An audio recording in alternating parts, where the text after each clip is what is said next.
Now, immediately to me, the question becomes, again, is this cultural? In which way?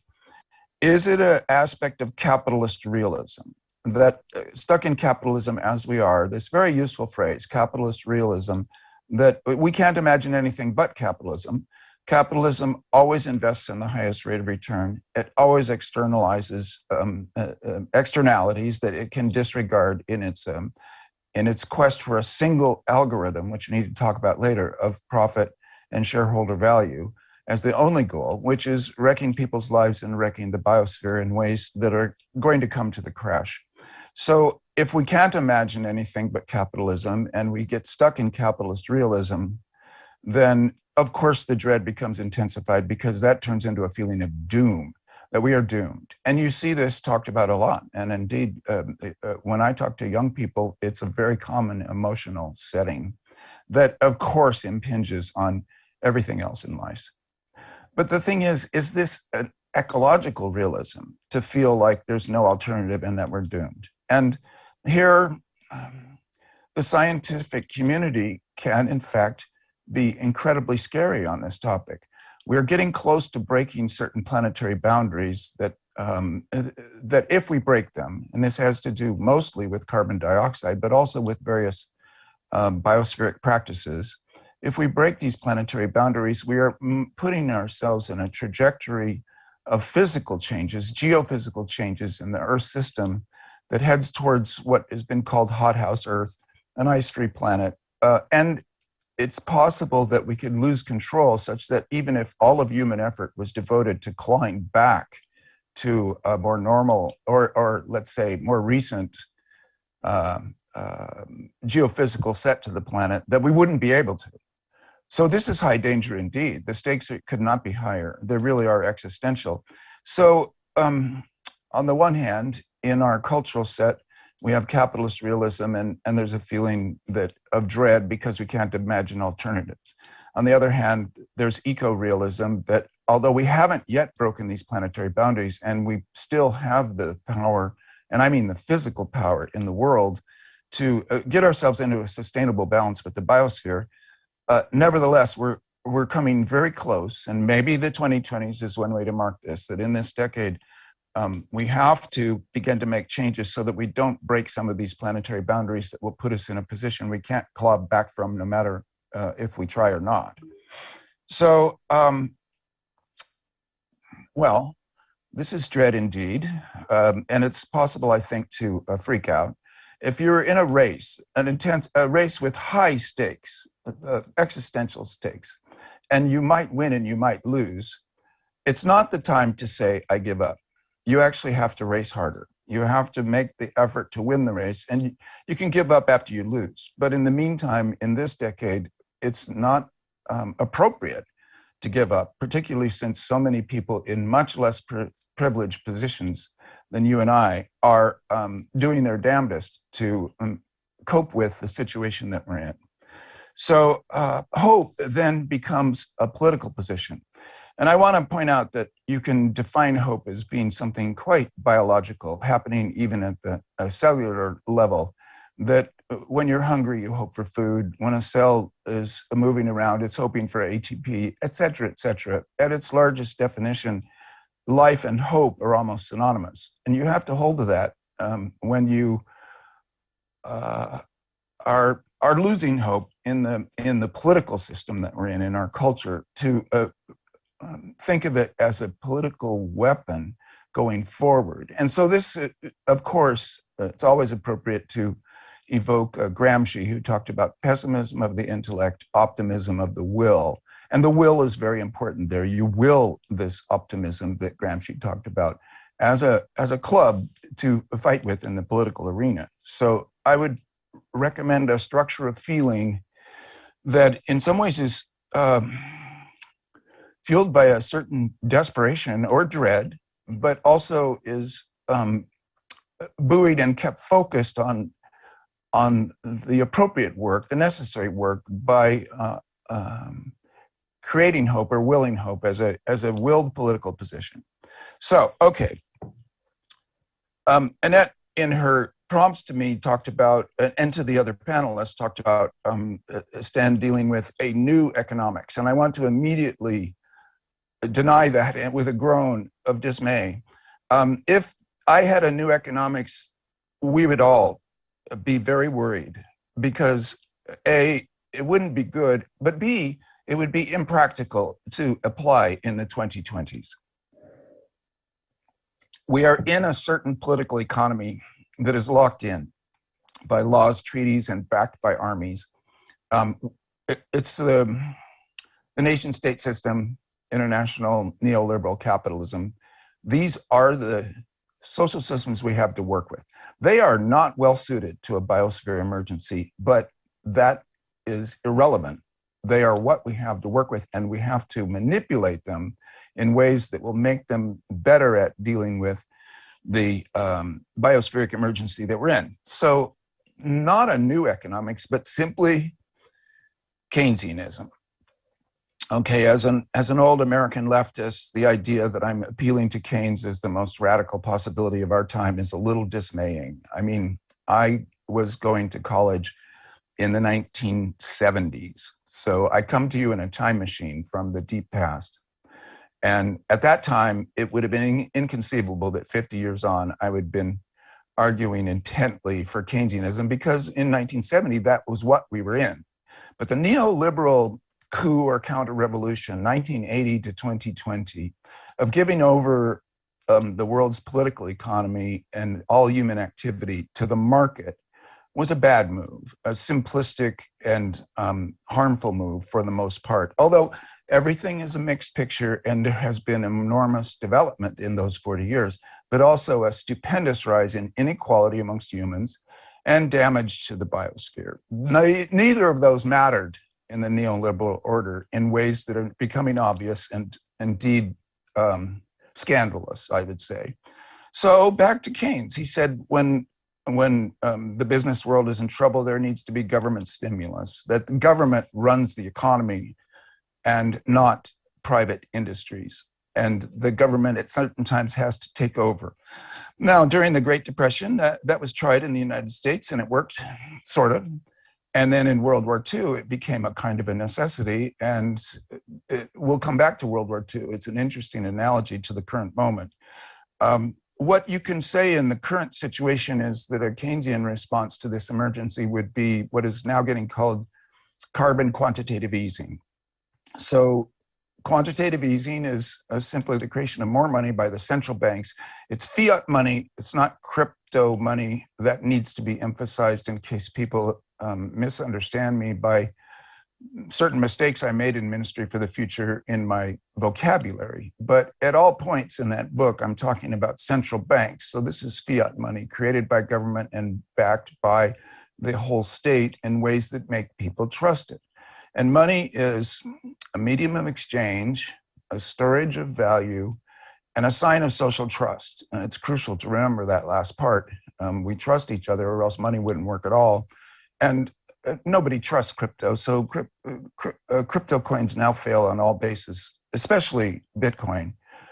They don't do any of the things money does. So this is a kind of a speculative bubble like tulips.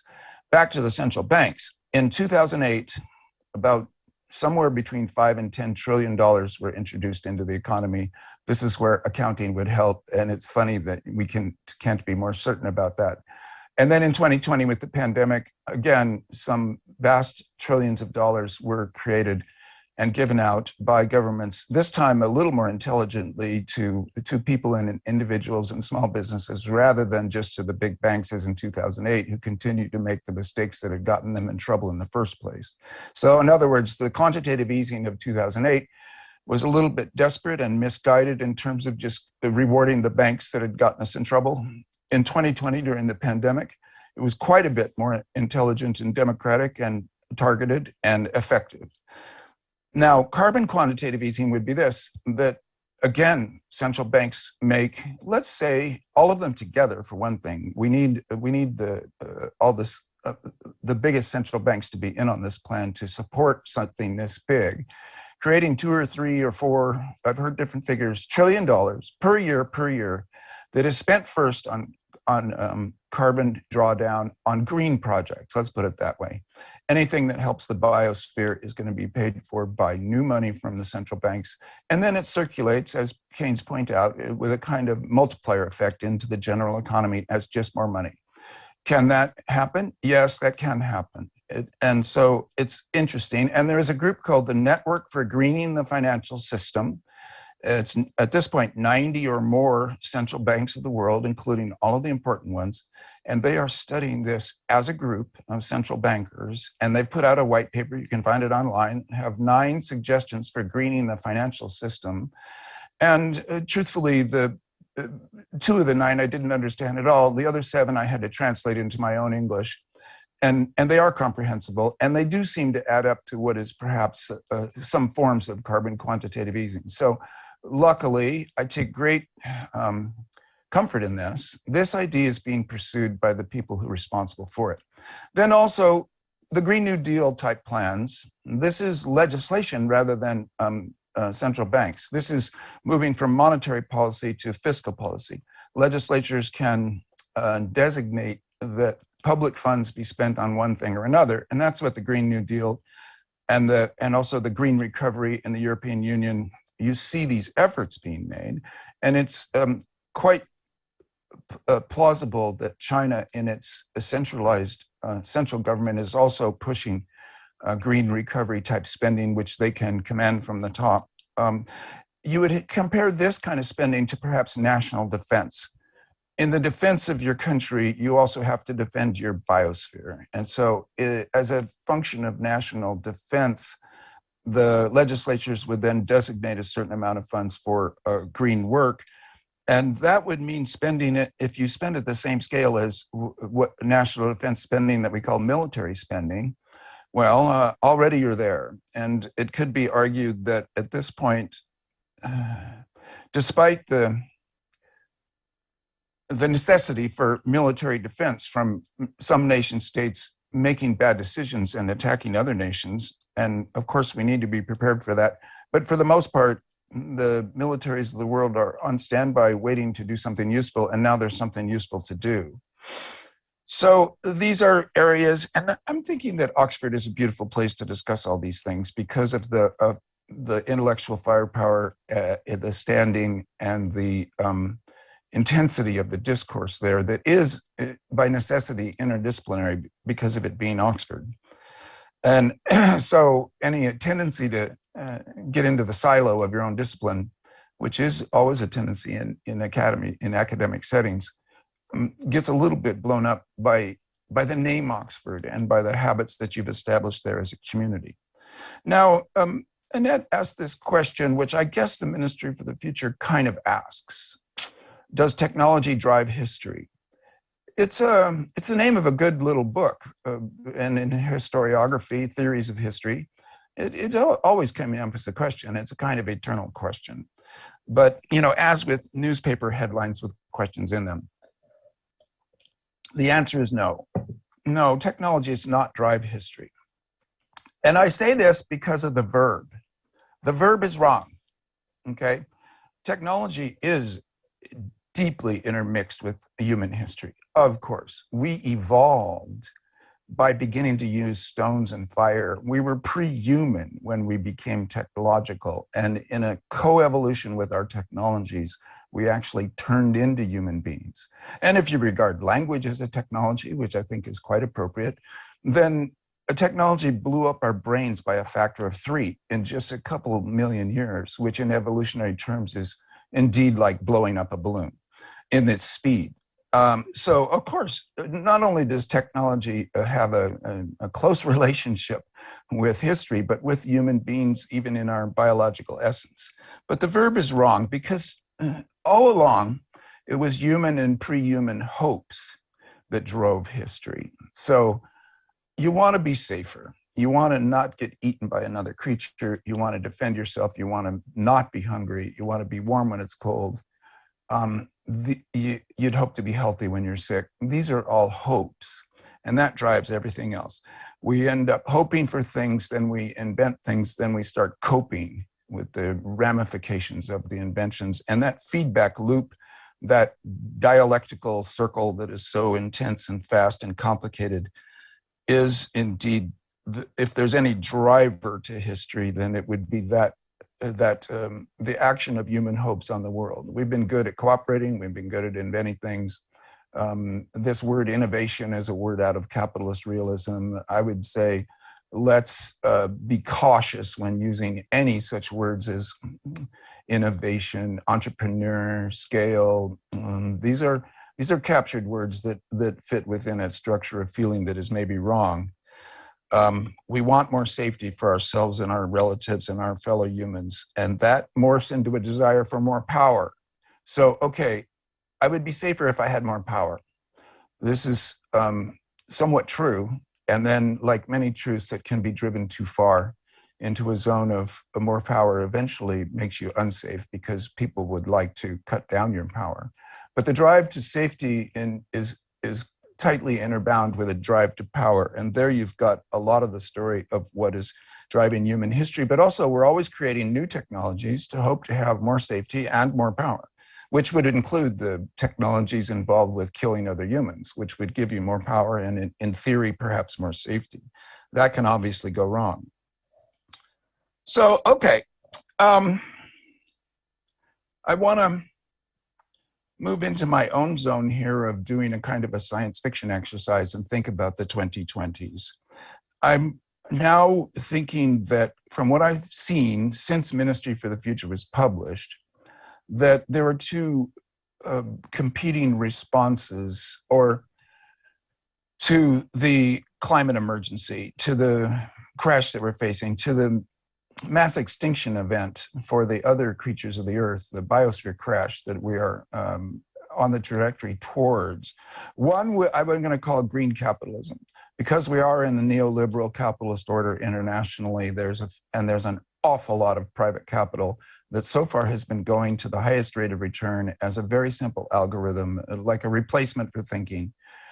Just get the highest rate of return. And that, by the way, brings us to accounting. What's the highest rate of return? Why should extraction of value, destruction of people's lives, destruction of the biosphere, why does that bring highest financial return? Well, the accounting is wrong. And this is an interesting place where at Oxford, a more accurate, more humane, more safer and more powerful and effective accounting system of our this is a fundamental to a revised political economy that gets us through this emergency, accounting itself. And I'm very happy that Annette mentioned she also works on risk assessment, because that's somewhat of an accounting problem, a cost benefit analysis that I don't want to be too simplistic about this, but risk, first you say to yourself, when you're assessing risk and then moving to risk management, which is somewhat different, how likely is something to happen? And you can try to calculate that, very hard. And then if it does happen, how bad would it be? And so sometimes these are differentials. Something's not very likely to happen, but if it did happen, it would be catastrophically bad. And then you have to try to avoid it. Even unlikely as it is, you still have to spend human time, money, and effort to avoiding it because the results would be so bad. So it's interesting to think about climate change as a risk assessment problem. How likely is it to happen? 100%. We're already there. It's going to happen, climate change, to one extent or another. So, okay, that part of the equation is simple enough. How bad will it be? Well, a mass extinction event in which billions of humans may die. So, as bad as it could get. So it's almost 100% going to happen, and it would be catastrophically bad. We don't need to do much more risk assessment here. We need risk management. We need a response. So this is what I'm seeing amongst private capital. These are intelligent people who are now in control of trillions of dollars. The Central Bank of China has in assets like $5 trillion just in the bank. Biggest one on earth. USA, 4 trillion.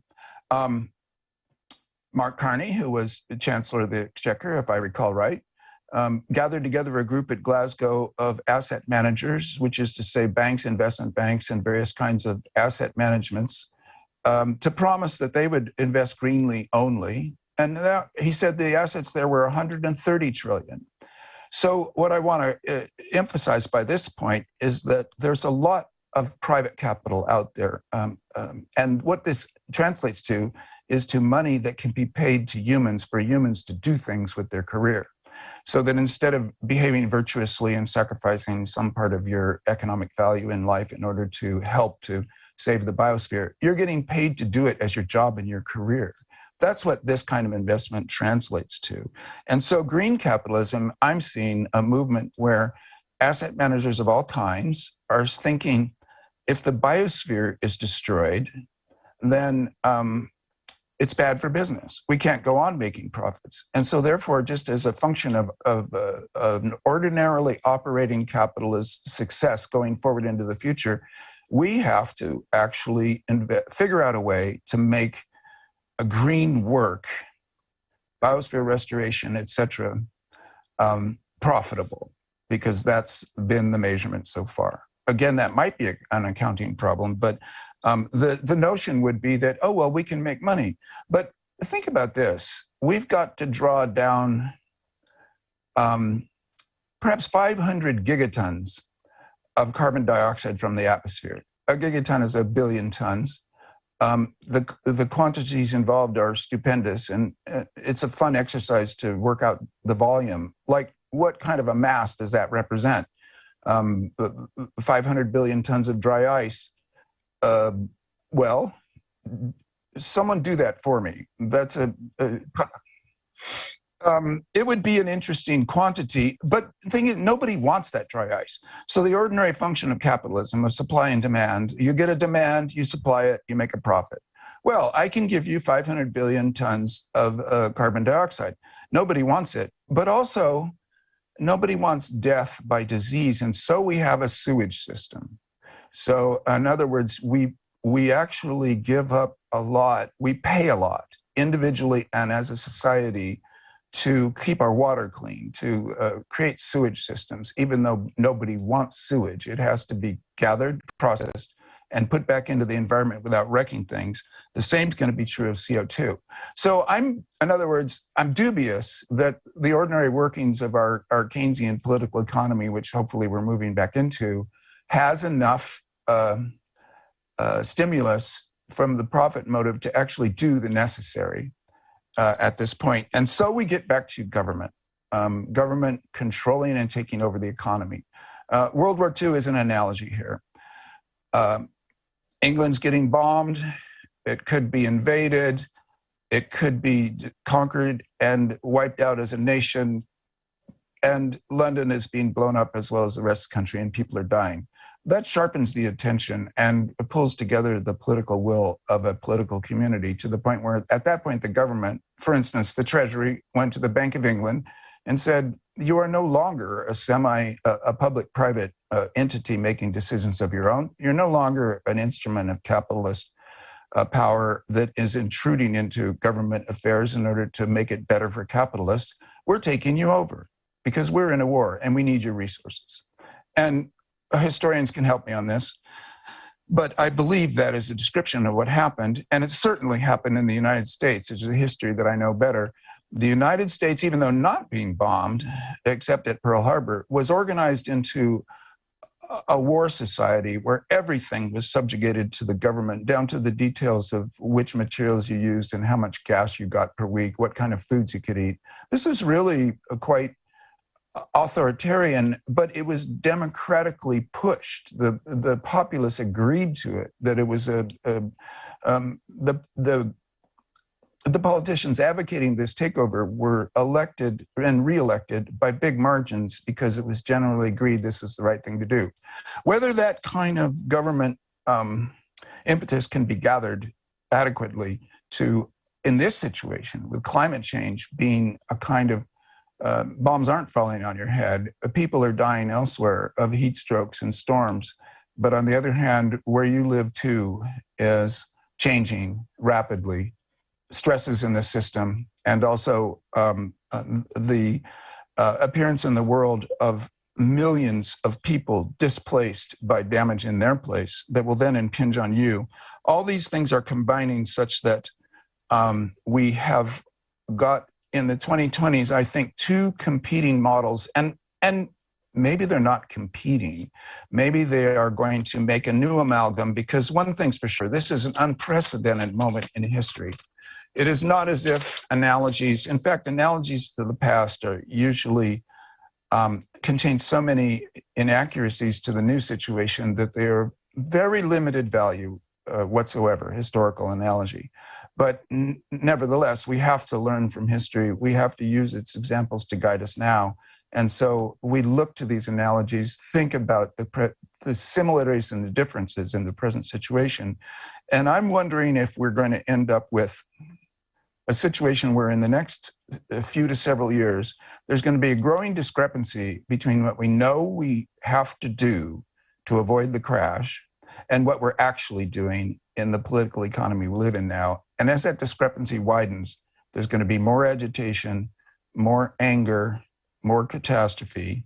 And possibly at that point, there will, if we're lucky, there will be a reaction amongst the people of the world pushing their political representatives to get it together to cooperate in a worldwide solution that would be indeed government-driven, treaty-driven.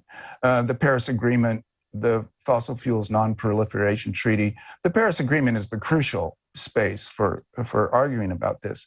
Now, the Paris Agreement could fall apart. It could become something like the League of Nations, a good idea that failed under the pressures of history.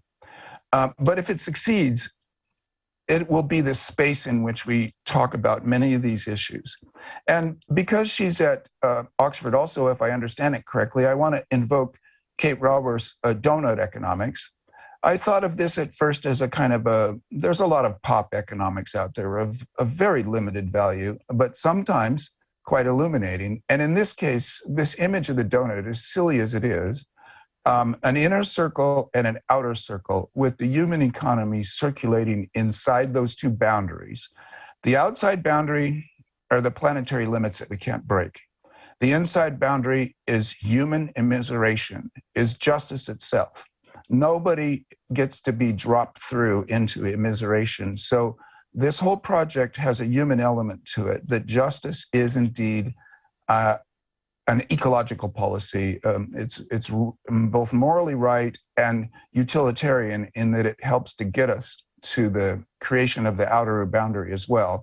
So these are both boundaries that will be legislated. They have to be legislated. The market creates neither, and in fact, the market's breaking both of the boundaries.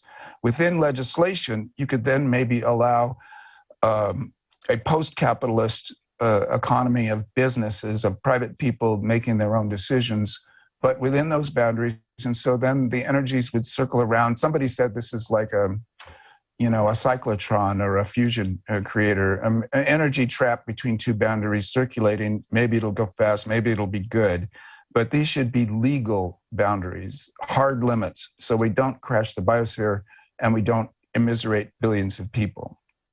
So, okay.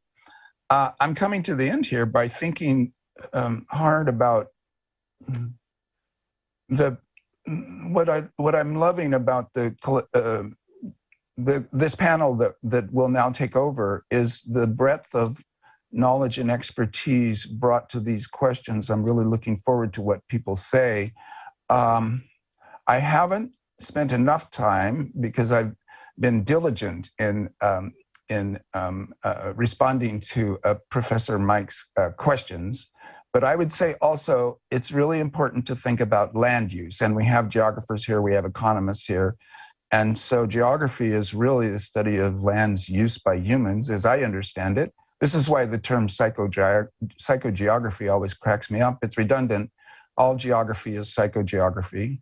But what I want to emphasize is that healing the biosphere, dodging the mass extinction event, is a question of how we interact with the land. And these 30 by 30 plans that are happening in Europe, in California, and in the US, and hopefully elsewhere all over the earth, These are spectacularly good plans for coping with the oncoming crash and dodging it. The notion it was articulated by E.O. Wilson in his book, Half Earth. And he was talking about we need to stay off of 50% of the Earth's surface and maybe even the oceans to allow the rest of our wild cousins to survive and then prosper. And at that point, we, confining ourselves to 50% of the land, will also prosper because the rest of the planet and the other creatures in this biosphere are our extended body. So it's a matter of self-help to take care of the biosphere. Well, I thought when I read this book 10 or 15 years ago, this is as utopian as it gets. A beautiful idea, unlikely to happen. And as a utopian science fiction writer, I recognized it as a fellow work of utopian science fiction in a nonfiction guise. That happens a lot. But now, 10 years later, we have these 30 by 30 plans. They're government policy. I've met the woman who runs California's 30 by 30 program. She says California is at 24%. It's an interesting question to look at Great Britain and think, this is sometimes called rewilding there, but could you take 30% of the land and give it over to the wild creatures? It looks complicated at first, but all the young people are moving to the cities. Villages are emptying out. A structured, conscious, and voluntary emptying out of the countryside to make habitat corridors, to make preservation areas. It strikes me that this is crucial work. People could get paid for taking care, for not taking care of, but creating a space for creatures like wolf packs. And there were wolves in England once. I presume there were bears. Whatever, it's not that you don't have to focus on the charismatic megaspecies. You can actually focus on biospheric integration, biodiversity itself, finding the biospheric hotspots, protecting them. To see the rapid uptake of an idea that good and that important, it's a sign that the dread is leading to creative, positive responses as well as just the freak out. And so I take a lot of comfort in that, in seeing that in action, and hope that more is done along that line. So, not new economics, just Keynesian stimulus, and you need a working political majority in the representative democracies to get that to happen. Really, you need a working political majority in every political system to push for that, and I think it's possible. And then that new financial model, that Keynesian stimulus being paid for things like proper land use, greening the energy systems, the great transition of shifting off fossil fuels, the weird task of sucking billions of tons of CO2 out of the air and putting it back in the ground, or even using it for construction materials, some small fraction of it. These are the way forward. And so I just end by saying that I wrote the Ministry for the Future in 2019. Some of the ideas that I've expressed to you are in that book. Others I've learned of since. That was a darker time, 2019, than now. It looked like Trump might win re-election. The pandemic had not yet slapped us in the face with the knowledge that history is happening and we have to react to our biospheric emergency. Without those two things, I wrote sentences like, the 2030s were zombie years, from my future historian. Well, this is now so far off. And this is what happens to science fiction, as Roger can tell you. You write it from the moment you're in, you project a future. It is really a map of the psychic present that you wrote in. So someone like John Clute says he can date any science fiction novel just by reading the text without looking at the copyright date by internal clues. And I think he can. I think anyone can if they pay enough attention. Now, Ministry for the Future is off the curve. It's a novel from 2019, a darker time. And so now I can honestly end with the thought that I have more hope that we will properly cope with climate change than I did when I wrote Ministry for the Future 3 years ago, on the earlier side of a huge, almost geological divide in history. So with that, I'm going to stop and turn it back over to Annette and your panel with many thanks to all of you. And I hope to do this in person with you someday in the not too very near future. But plans these days are extremely hypothetical, and we'll just accept what we have today with thanks. Thank you.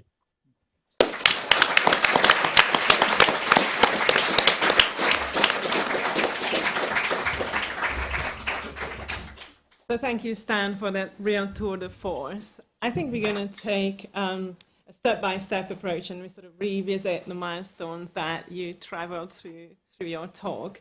So shall we start with the structure of feeling of our time? There is a wonderful passage or sentence in the book where you actually define it as a world that is unjust and unsustainable and massively entrenched and falling apart before our eyes.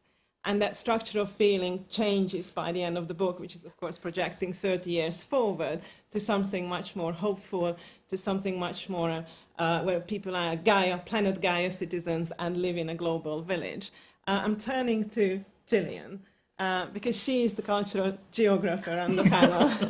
And so, are you okay with the diagnosis of the zeitgeist? And in general, you also study knowledge creation, the social construction of knowledges. So the diagnosis here of the cultural feeling and also of our unsustainable state of the world is based on a knowledge that's evolving and socially constructed by the way.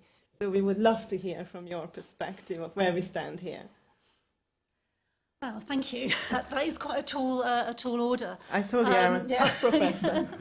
I think I'd like to take a little bit of a step back, perhaps, and think a bit more about the trajectory that you just traced in the book from sort of despair to hope, which also struck me very much as I was reading it.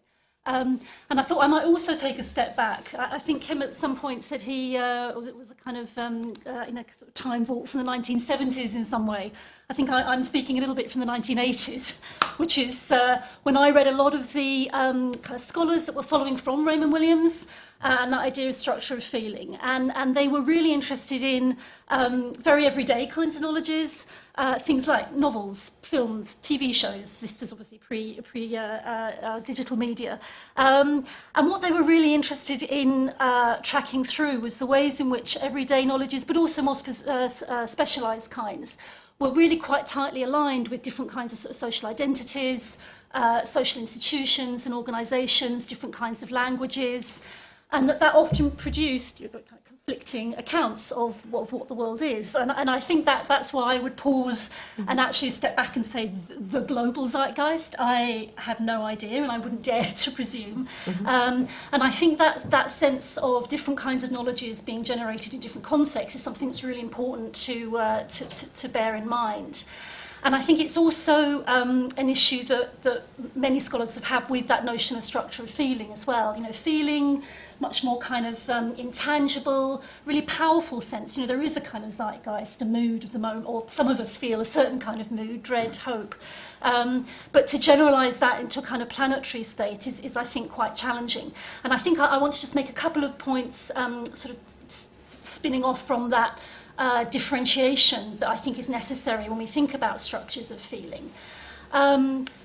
One of which is, I think, to think about the structure of feeling of the novel, which, and I guess it's an exceptional book in part because I think it does traverse lots of different kinds of knowledge domains. I mean, clearly, you know, we demonstrate here in the panel, and I'm sure in the room, it does an extraordinary job, I think, and a very unusual job in speaking across lots of different knowledge domains. My view is that in that travelling, it's lost a little bit of a sense of what it is to be. I read novels for leisure. I want racy, pacey stories, lots of, emotional.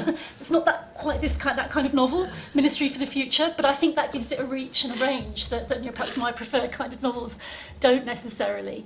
But for me, trying to think about the structure of feeling of that novel, that feeling of hope is and Kim's talk was very enlightening here, I think. It really converts hope into a kind of technocratic problem.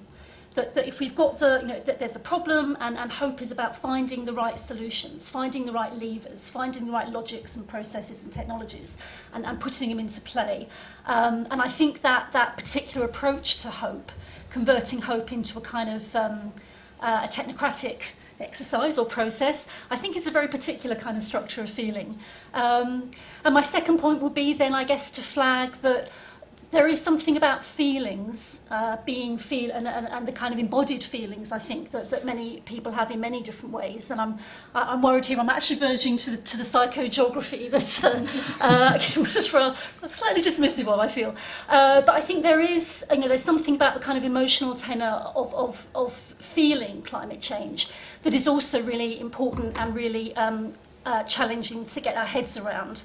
And in particular, and I'll stop here, it does strike me in lots of the kind of popular watching I do of kind of climate change and general kind of apocalyptic sort of popular culture.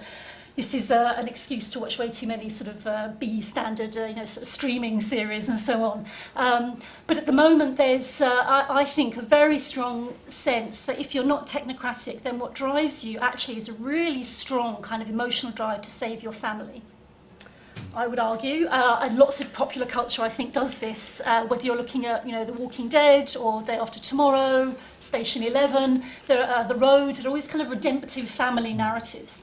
And I think we need to, if we're thinking about the feelings of climate change, I think we need to broaden that kind of emotional narrative of what it is to feel and be motivated to want to work for change as well. And I think that's a different project, I think, from the one that Kim does so brilliantly, but I think for me, at least, it's also a really important one, generated by this notion of structure of feeling. It's interesting how we moved from the discussion of climate science to the feeling of climate change. Roger, I think there was a nice wedge created for you with the zombies and the road had been evolved and dreadful, the fiction of dread has sprung up around climate as well. Where do you trace the origins of that, and is it justified? Well, first, thanks for the invitation. It feels very subversive coming up from London to Oxford. It feels very exciting to be here. I was very grateful for the invite. I'm sure I'll get sent down by the end of the evening. We're glad to have you. It was interesting listening to Stan use that word dread, because I think it goes straight back to what Raymond Williams says about structure of feeling, which actually there isn't one. It's a conflict. It's conflicted. It's what does he call it? Something like known complexities, experienced tensions, shifts, and uncertainties. And his point was that Marxism in the 70s was incredibly over-rational, and no one was talking about feelings or emotions and these kind of conflicted things. And my sense is that actually what we need to pick up on is that sort of feeling of conflict. I mean, dread is not necessarily a bad thing. The best theorist of dread is Kierkegaard, who talked about it as the dizziness of freedom. So it's that feeling of looking into an abyss. Kierkegaard, being Kierkegaard, wanted to hurl himself off it. But there's a choice there also. And there's a kind of a transcendence and exhilaration to it as well. And I think that's the kind of feeling that we get. In fact, in the Ministry for the Future, there's this brilliant term called the Mask of the Red Death syndrome, which is his discussion of this idea of, I think, conflicted structure of feeling.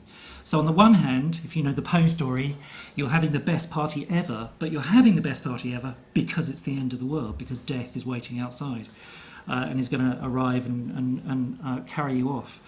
And so that sort of sense of conflict, I think, is really important. And for me, as a literary person, as a literature scholar, it's ambivalence that we look for. It's ambivalence that the novel can do, that it can entertain these different kind of discourses. It can even swallow them all. I agree there's a question about whether it is in fact a novel, and I would hope that it breaks the back of the novel, which is why this panel can come around and talk about it, is that it's a heteroglossic novel, to use Bakhtin's term. And I might come back to that one-legged Marxist later to kind of use him, I think, as a way of thinking about the future of the novel as well. So I think what's great about the book is that it does really kind of explore these apocalyptic fantasies. And Rebecca and I were talking about how easy it is to do dystopia now, and the kind of standard line that I think is even in the novel. It's much easier to imagine the end of the world than it is to imagine the end of capitalism, which no one knows who first coined, and there's a big argument about that. Could be Jameson, to whom this book is dedicated to, Stan's former teacher, of course. So it does that kind of apocalyptic stuff really amazingly well. But at a certain point, it makes a choice in this dizziness of freedom, in this dread, to go for hope. And that's much, much harder. And I think, our sense of kind of difficulty with it, if we're experts, economists or computer scientists or geographers, is precisely the point. It's forcing you to think through something positive, whereas it's so easy, particularly in academic discourse, to be cautious and negative and kind of pull back, I think.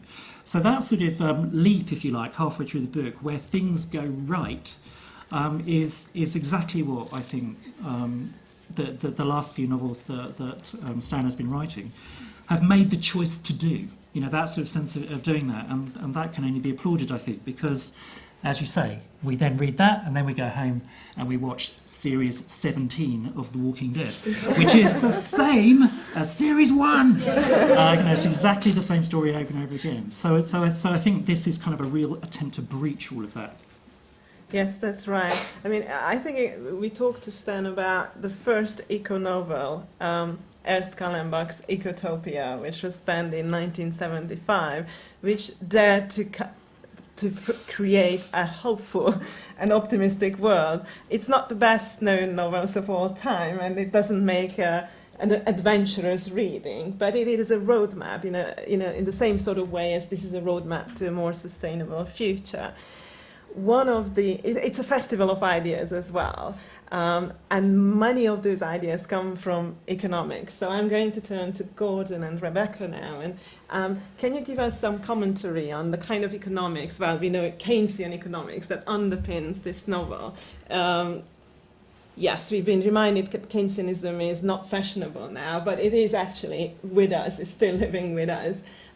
So what is your take on this big change, this structure of feeling, that zeitgeist is changing among investors as well? Stan describes the investors of the olden days as shorting the planetary future. Now investors are going long on the planet, meaning there is some sort of return to be earned on green capitalism. So what's your take on this? What drives this? And what are the challenges? Okay, well, thank you very much. It was great to listen to the commentary from California, I must say. And it was a wonderful project to read the book. I never encountered a book that has 100 chapters and 500 pages, and you just go from chapter to chapter with this sort of sense of, oh my gosh, look what he's doing now. It's really quite extraordinary. So about 20 years ago at Oxford, we sponsored a series of workshops with young investment groups who were very interested in building what is now called ESG metrics. 20 years ago, we sponsored these events, 2 big events, bringing entrepreneurs and sort of well-meaning investors in the UK, Europe, and the United States to Oxford to talk about how you would do that, 20 years ago. The market for ESG next year, or 2025, is reputed to be in the order of $50 trillion US. That is to say, products, investment products, will have in some sense be badged or be framed by an ESG metric or an ESG goal. So you've got to think to yourself, well, what happened over 20 years? What is it that went from a niche area in finance to become actually mainstream, notwithstanding those who dismiss it as pure greenwashing, blah, blah, blah, right? What I think has happened is in part the realization that you can make a profit out of the environment. You can make a profit out of the environment in terms of its reproduction, most importantly, and that you can make a profit out of the long term through environmental stewardship, which you couldn't have done 20 years ago. And our author made some comment earlier on in his presentation about thinking of capitalism and thinking of markets and corporations as short-term oriented, where they've exploited the environment for a profit, and that's been warranted, if you like, justified by a theory of corporate governance that had it that the only purpose was short-term maximisation of profit. That's still with us. It's still with us when we hear commentaries about capitalism, when we hear sort of Republicans, people on the right in this country talk about actually what is the purpose of the corporation, what is the purpose of making a profit in the long term. But over 20 years, I think there's been a confluence of counter-arguments. Think of it as standing on the shore of a large ocean. Big wave keeps coming in. It's called, if you like, it's called maximising profit. It's called, if you like, the essence of capitalism. But there's these other waves coming in. This giant tidal wave comes in and calls ESG, and that sort of changes some of the discourse as well. So I'm, in some sense, over 20 years, quite optimistic about actually the incorporation of these issues into decision-making made by companies, made by investors. I'm also very self-conscious of the remarkable vitality of technology investing led by 20-year-olds and 30-year-olds, not 50-year-olds or 70-year-olds. The vitality of that market type investing that actually takes as given that sense of having your cake and eat it too. That is, we're investing for a long-term profit, but we're investing to do good. And that's called impact investing. So I'll make one last remark about this. So I've sort of said that actually over 20 years, I've seen a sea change in how the investment process is conceptualized. I've seen a sea change in actually the application of metrics like ESG to corporate decision making. But I've also seen a sea change in what our students expect out of an Oxford education. That is to say, they come to do our environmental masters programs from about 100 countries around the world, and they think they have a chance to make a difference, but they also are optimistic, a sense of self, a sense of possibility of themselves, that they will, in making a profit out of this, they will also make something good about it. And I've been stunned, actually, at the professionalisation of the cadre of students who come through our programs year after year, basically arguing we can make a profit out of capitalism, and we will do that through our own careers and make a substantial difference to humanity as it comes. So what am I? I'm an optimist, right? I see both the capitalist system, but I see individuals in the system as sort of embodying, literally embodying that sense of prospect over the next 25 to 35 years. So that's my answer to a very difficult question. So there is still, though, a large camp out there that sees a fundamental trade-off between people versus capitalism, that sees the way how capitalism still externalizes some of those damages that it imposes on environments and social communities. So the big question is, environmentalists have identified these problems more than 50 years ago. Why did it take 50 years for capitalism, this fantastic dynamic social creation, to respond?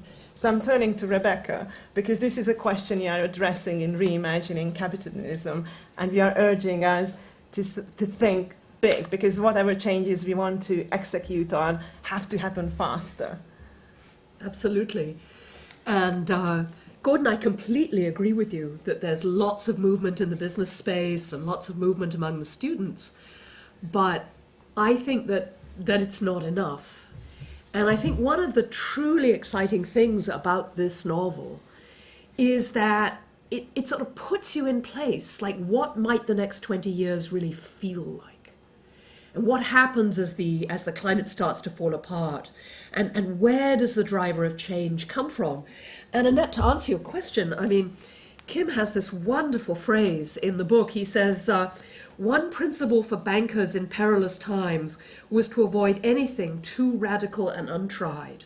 And so they were all going to go down. You know, and I studied corporate change for many, many years of my life. And I've been in these rooms that Kim describes, which is, that's very interesting, Rebecca.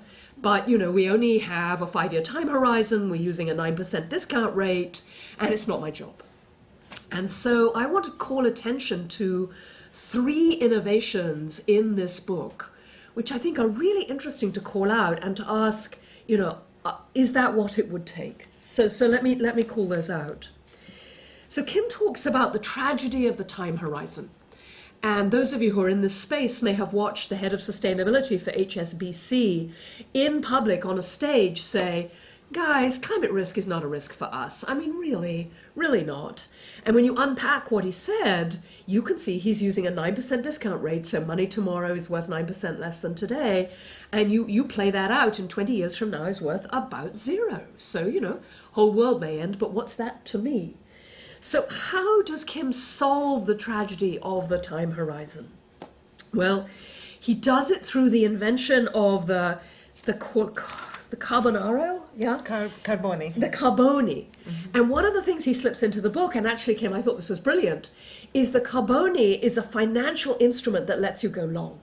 It's a promise that if you invest for the long term, you will get significantly high returns. And that's a huge deal. And what is in the book is we pay off all the fossil fuel companies to leave the money in the ground and use that resources to make positive investments instead. And that's a lot more than just Keynesianism. That's like a big deal. And I think it's probably correct. It's very distasteful. No one likes the idea that we have to pay the slaveholders to free the slaves, but that's what it took. So I think that's a very interesting innovation in the book. I think another one, and Annette's a good friend, but I'm not saying this for this reason, is there's a sort of unexpressed, at one time he says, well, yes, billions and billions of dollars and a huge bureaucracy went into new accounting and new measurement. Because if I'm going to pay people to put stuff leave stuff in the ground and use the money for something good, I have to be able to verify they've left it in the ground, and I have to verify they've used the money to do something good. And we have this huge investment in accounting and monitoring systems. And I think that feels exactly right to me, that we won't make progress unless we can measure the progress we're making and unless we can hold everyone to account. So that sounds, again, you could say it was an extension, but Kim is imagining, like, whoa, you know, enough work for hundreds of Annettes for many years. And I think that's exactly students right. are sitting at the back. No. I think, you know, I say in my book, I didn't realize that accountants were the likely savior of civilization. But now I've become more convinced, and I do think that. And then the third thing that Kim invents is violence and desperation. And one of the ways he solves the tragedy of the time horizon is the book opens with an event in India where 20 million people are killed in a heat wave in a week. And the Indians say, okay, we get this. This is not okay. So for them, it's not a long time horizon. So he suggests a major body in the world that is completely committed to moving right now and doesn't want excuses. And so the Indians start doing all kinds of things in clean tech and so on. But one of the things they also do is spawn a group called the Children of Kali, which shoots down aeroplanes and blows up ships and hulls fishing vessels. And so this is a solution which is, no, there's some things you can't do. And how do we do that at a global level? Super hard, right? How do we get rid of airline travel? But again, I think this is really interesting because I agree it's not new economics. What we know about modern economics is that for all kinds of reasons, we forgot that externalities were important and distribution was key. They were just sort of left out. You know, but that's an idea in economics. So how do we internalize economics, externalities? How do we remember distribution? Well, one way we do that is fantastic political pressure. And one of the things I really enjoyed in the book is this sense of how the desperation might build, how this sense that, no, excuse me, this is not okay. And he ends with just this hint, just a hint, that there might be a creation of a world religion. That, that we might rediscover the sense of the sacred and the boundaries of what's appropriate behavior. And I if there's any time, I wish you would talk a little bit more about that, Kim, because most major social change movements have been powered by a massive moral sense that there's a better way to do this. And so I think that's also in the book, and a very, very interesting way to think about what might play out over the next 20 to 30 years. Yes, it's a very interesting interplay between moral reasoning and science, and Right. of course what you can do and cannot do with technology, which is where we come to you, Mike. Because artificial intelligence has been touted as the technology that will solve all our remaining problems. It won't. It won't, but it solves enough for the Ministry for the Future. So can you tell us a little bit more of how it could be relevant at this moment? Sure. Okay, well, there's nothing like being on an interdisciplinary panel at Oxford to remind you just how little you know. And actually, Stan, it's interesting you made the comment right at the very beginning about Oxford being one of those places in the world that's inherently interdisciplinary, and it really is, and it's an incredibly enriching environment in that respect. It's what makes it such a rewarding place to study and work. The very distinct downside of that, though, I have to tell you, is that the place is stuffed full of people with very confident opinions about absolutely everything. Okay, so I do not claim to be an expert on the range of issues which you've all addressed so eloquently. My area is artificial intelligence, and there is this temptation to respond to everything in the book, which I think we probably all had. So I'll restrict my comments to AI, and if you'll indulge me, Stan, I'm going to frame my comments through the lens of my second favourite science fiction author, Douglas Adams, and put forward two views of artificial intelligence. And one is what we might call the deep thought view of artificial intelligence. So if you read the books,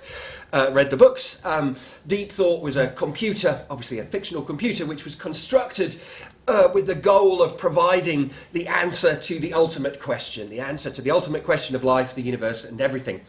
And, of course, the joke in the book is that the answer turns out not to be very interesting. Adams didn't realise it, but actually he had quite some insights into the nature of artificial intelligence when he came out with that joke. We are, for example, I think, really genuinely on the brink of having machines which can comfortably pass the Turing test, which for 70 years has been held up as one of the key challenges in AI. But it turns out that's actually not necessarily very interesting in its own right, or indeed necessarily very useful.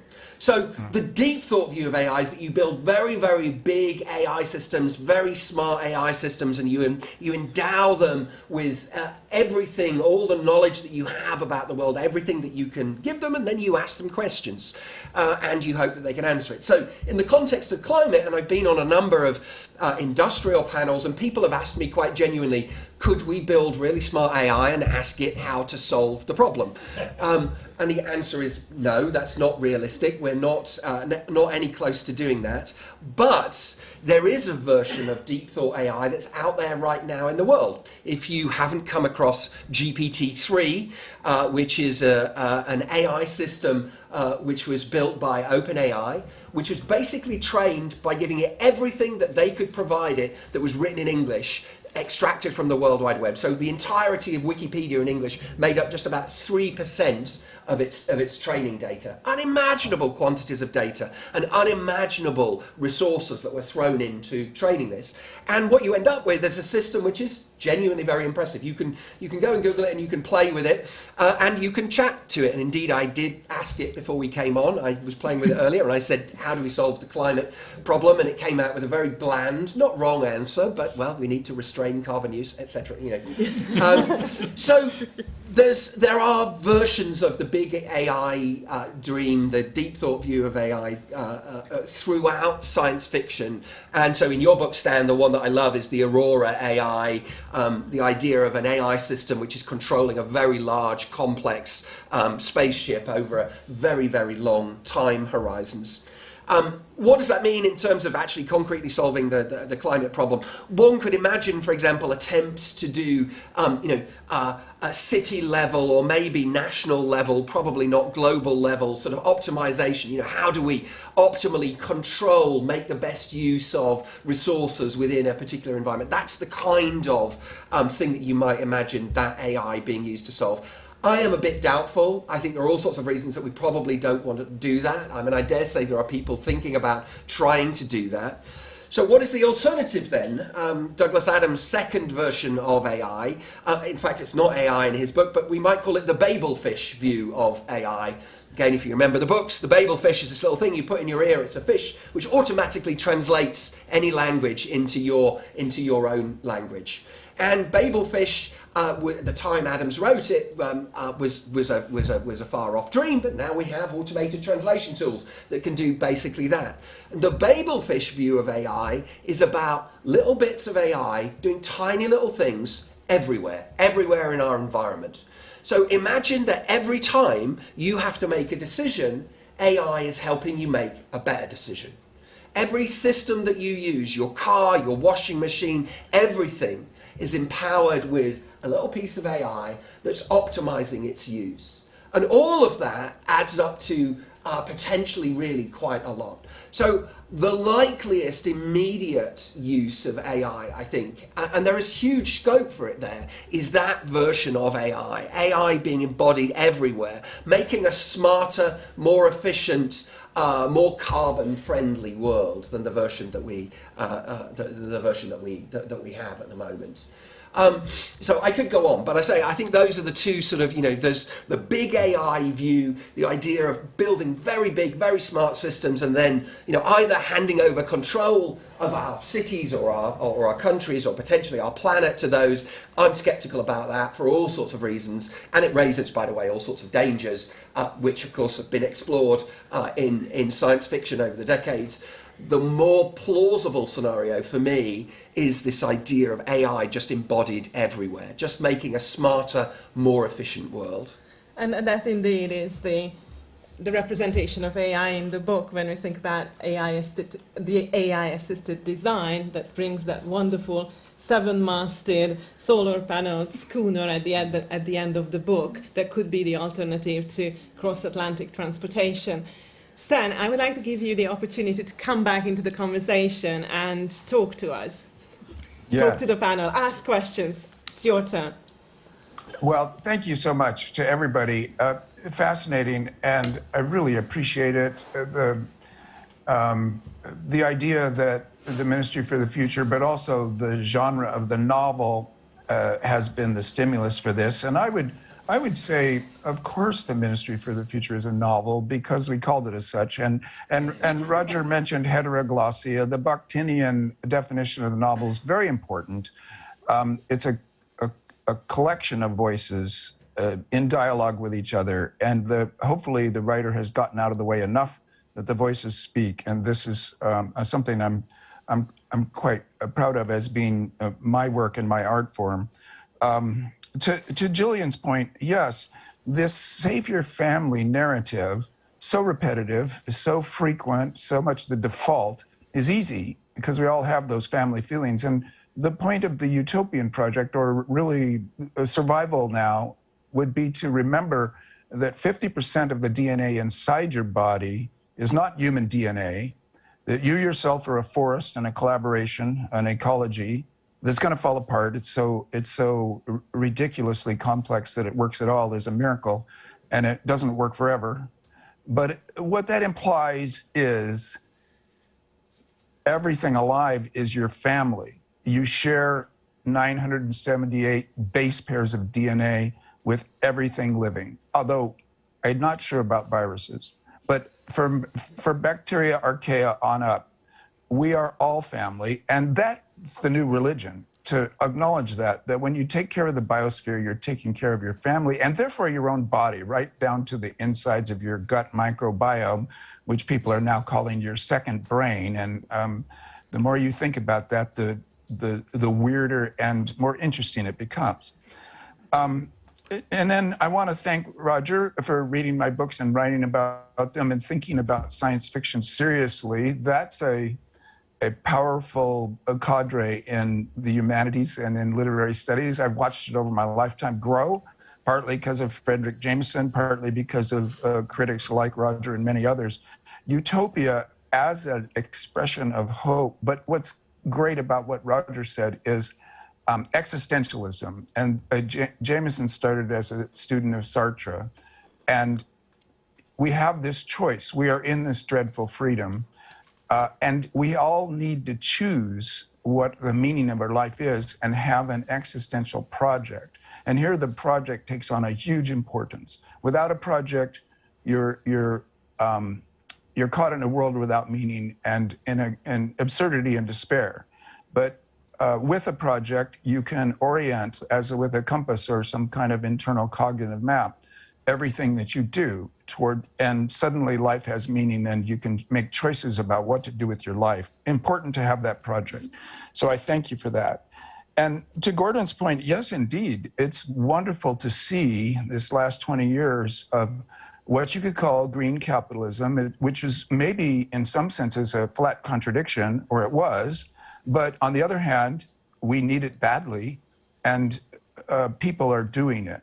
What I would want to question is making a difference while making a profit. Is profit always, in the current metric, using the current accounting, a sign that some people have been ripped off? Is capitalism in its very basis the power of the few over the many? So that, of course, an Oxford student can say, I will make a profit, but the people working in the fields will make a living if they can. So there's still that massive class difference between people who sell their labor as their only resource and people who have capital and therefore can invest it and take a profit from it. I would direct attention to the wage ratio. The cooperative movement, the US Navy, early China under Mao, the wage ratio would be 1, and that's the person getting the basic wage, to something like 3 or 5, 9, 10. The co-op movement suggests 1 to 10. It's easy to calculate. In other words, the person getting the most money in the system makes 10 times as much as the person getting the least, and the least is adequate. So that's an interesting bar. If you have adequacy as the 1, 10 times adequacy is already ridiculous luxury, unnecessary, but easy to calculate. Then the wage ratio in America right now is 1 to 350 on average.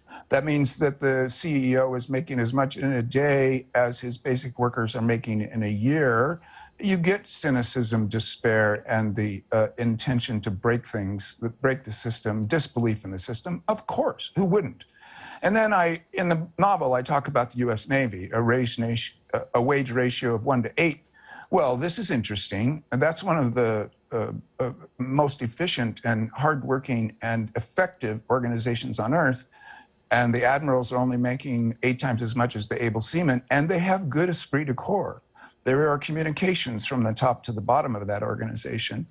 And in Mondragon, Spain, and in the co-op movement in general, this issue of the wage ratio, that the 1 has to be adequacy, and that would be like the inner circle on the donut. Everybody on Earth has adequacy.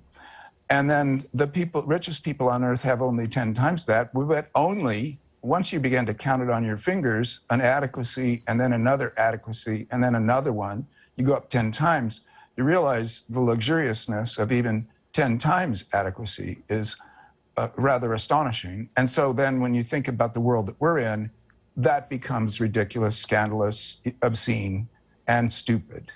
So this is what capitalism has to come to terms with, is a post-capitalism that actually takes into account everybody and begins to crash that intense Gilded Age class ratio that neoliberal capitalism has brought us back to. I have to say, Rebecca brought up points that are important to contemplate. The violence, the string of violence in Ministry for the Future is rather appalling to me personally. I wrote it because I thought it might happen, in the same way that the catastrophe that begins the book happens. As people begin to suffer the sharp end of the stick, of climate change catastrophes, they're going to get angry. They'll see their families die, and you're back to the narrative of the single family. The survivors will be so angry. It's not that they'll want justice, they'll want revenge. And it will be lashing out and incoherent. It won't be targeted and intelligent and avant-garde and a vanguard party changing the world by killing off a few billionaires. It won't be that useful. It will be incoherent, messy, and counterproductive. So I put it in the book to make the book feel realistic to the way things are going to go if we don't come to grips with this problem. But like many science fiction books, it's kind of a warning.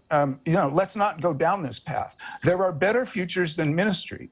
As optimistic as it is, once you see the lay of the land of the next decade, you can say, we can do better even than the future in ministry for the future. And I hope that happens. But thank you, Rebecca, for bringing that up. And also for bringing up the discount rate. This is another way that capitalism rips other populations. In this case, the humans to come in the centuries that will come. You look over the time horizon, a discount rate of 9 is absurd. A discount rate of 4, which Nordhaus got the pseudo-Nobel Prize in economics for, is still too high. Many economists say that the discount rate should be 0. And of course, that messes with economic calculations, but it seems just. So then, what about a discount rate that starts at 0 in the present, and then you ratchet it up through the centuries so that it gets higher? Or maybe you start at a relatively high discount rate like 4 and ratchet it down to 0 as you go forward. These are accounting games. These are economic calculations that are quite important for deciding what to do right now. And they're worth discussing in a way that they haven't been. And then lastly, to Mike, I enjoyed your book. It's nice to have an AI expert who is not drunk the Kool-Aid, you might say, who is telling us how it can really work and how it can really be helpful. And so I think one way to do it is to take out this name or examine this name, artificial intelligence. Yes, of course it's artificial. Well, maybe it has intelligence, but what do we mean by that? What if we called it computer-assisted science so that the word becomes science again and becomes human? What if we called it big data analysis? Well, it looks a lot less dangerous and sexy, but on the other hand, it's really what it is. And then, of course, machine learning, the stuff that Mike and the whole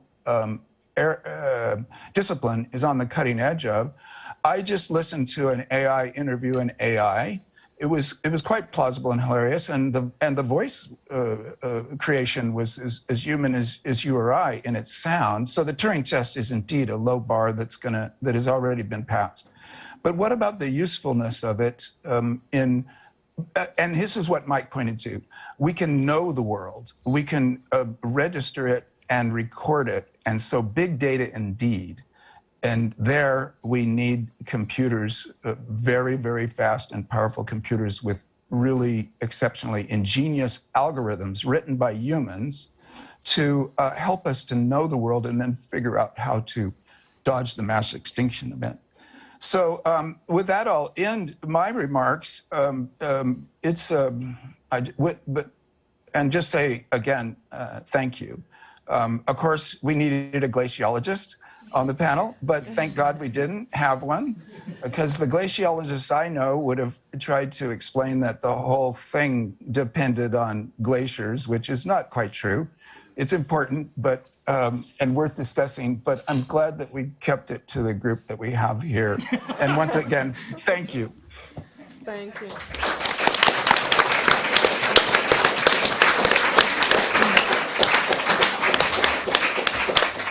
So, Tom, principal, your job was to monitor the structural feeling of the room and take over at this point. And if you feel it's appropriate, take a few questions from the audience. You can address it directly to Stan or to the panel, knowing that many of us are going to decamp to Hertford College, so you can meet this wonderful panel. Stan, however, will be prevented by distance. So this is your chance. Yes, indeed. And wow, I hope you were all as stimulated and engaged and inspired by that conversation as I was. Yes, we are out of time. Not literally yet, Stan. But let's see some quick fire questions if you have them. Many of you, in fact, all of you are most welcome to come back with us to Hertford in just a moment for drinks and more conversation. But I've got Clive up here. We're going to do very quick questions to stand at this stage because everyone else will get a chance later on. Yeah. Clive.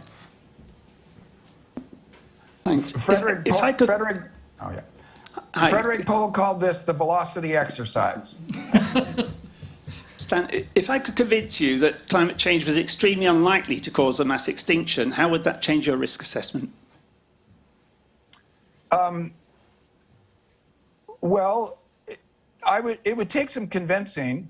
I don't mean a mass extinction of human beings. I think we are capable through technological means of being quite resilient. I mean that the extinction rate is already far above the normal rate to geological time, and a lot of it is due to climate change, but also biosphere degradation, poisons in the water and air that we have created and put out there that can't be absorbed by the environment fast enough, including the other creatures. Now, we've already begun a mass extinction event, so that would take some real convincing. Any more quick fire? Here we go. I'm going to go 1, 2. This is just picking up on, in a way, quite a small point you made. Where did the idea of, the driver of human history being hope, but the idea of basically everyone wanting security, wanting safety, and then that moving on into power, and then that having its own kind of ramifications. Where did that come from? Where did you think of that? Well, I want to say immediately that I am an English major, but also that means I'm a history major, and I don't have many original thoughts, really. I'm a student, I'm a reporter, I'm a synthesizer, and also a writer of dramatized scenes where my characters hopefully take over, and then I see what they say. So theories of history, well, this I had to study hard for a book called The Years of Rice and Salt, an alternative history in which all Europeans died in the Black Death and world history goes on 700 more years. That's when I ran into the book, Does Technology Drive History? And a whole lot of other books by William McNeill and Kenneth Burke and Hayden White, whose meta-history is very worth reading. And of course, my teacher, Jameson. I guess I am an untheoretical person, but an academic person. Novels are the way I think through this. So I guess Ministry for the Future is a meditation that is much shaped by my earlier novels, I must say. That's why I could write it in 6 or 8 months. It's built on my previous thinking, such as it is, and my previous reading. So I would refer you to Years of Rice and Salt and also to Hayden White and also Vico. Apparently, Jameson has taught us that his theories of history, or Ibn Khaldun, his theory of history is quite powerful. And then also the sociobiologists like E.O. Wilson.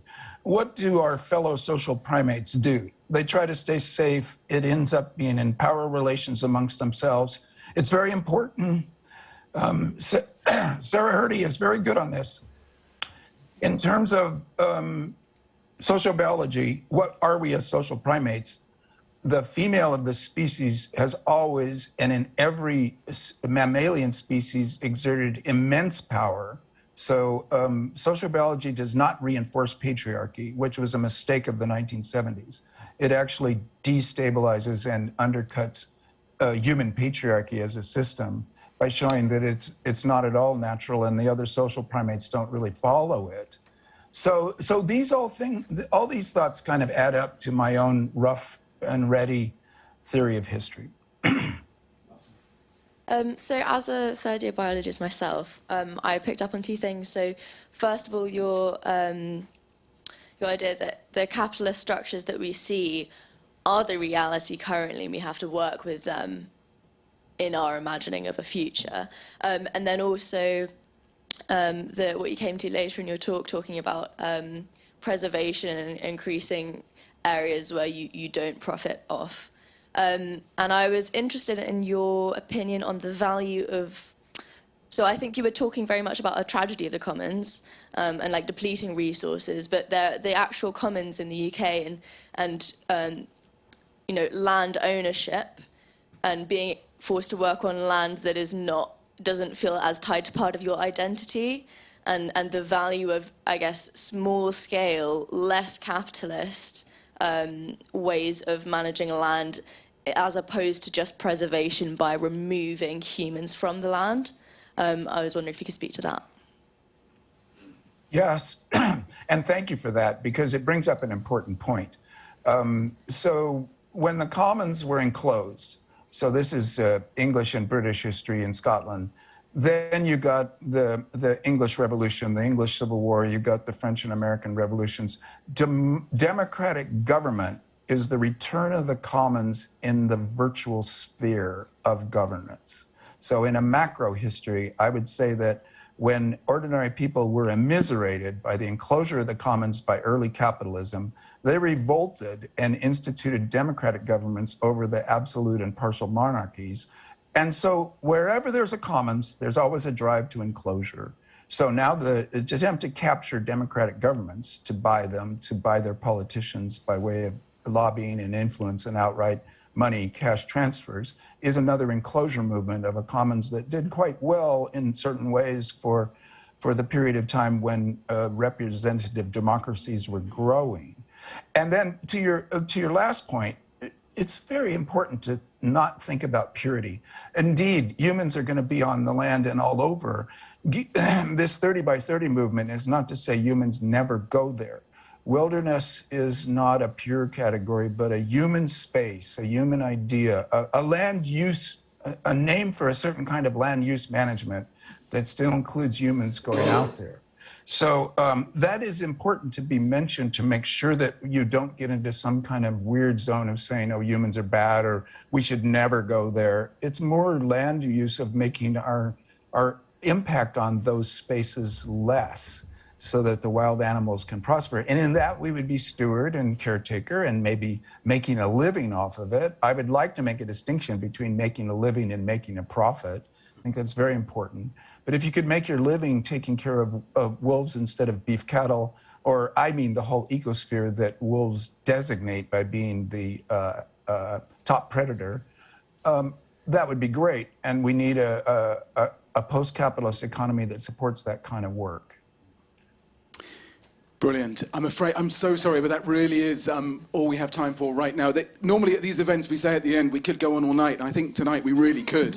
There is a sense, I've rarely been at an event where people are so keen to stay behind and keep going, but we must stop there, I'm afraid, so apologies. There will be a chance to carry on the conversation, as I say, back at Hertford.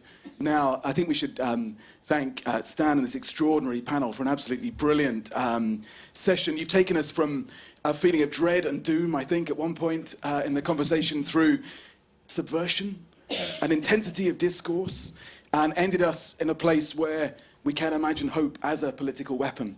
In the surface, this was a great line, in the service of a more humane, safer political economy for future humans. What a mission that is. And from my old world of government and the UN, what we used to call maps and chaps, I can say very clearly that we do not have the answers in that world, but maybe tonight shows us that the answers are in rooms like this. That would be such a great challenge for universities to take forward. Governments don't have the ideas, the energy, or the convening power, but maybe this group will have that. So it's radical and untried, I think we said, but if not here, where shall we do that? So to be continued, first over drinks. All welcome, but also I hope in the weeks, months and years ahead by this group. But for now, please join me in thanking Annette for the extraordinary curation. You can feel the quality of the curation and the direction tonight, I know.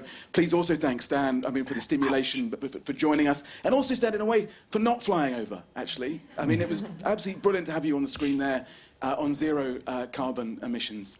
And then, but also this... We have to hide the plastic bottles. Yes, we're learning. But also this extraordinary panel. What a base for conversation, and how much we'd love to hear much more from all of you as well. So please join me in thanking everyone involved in this evening's discussion. Thank you.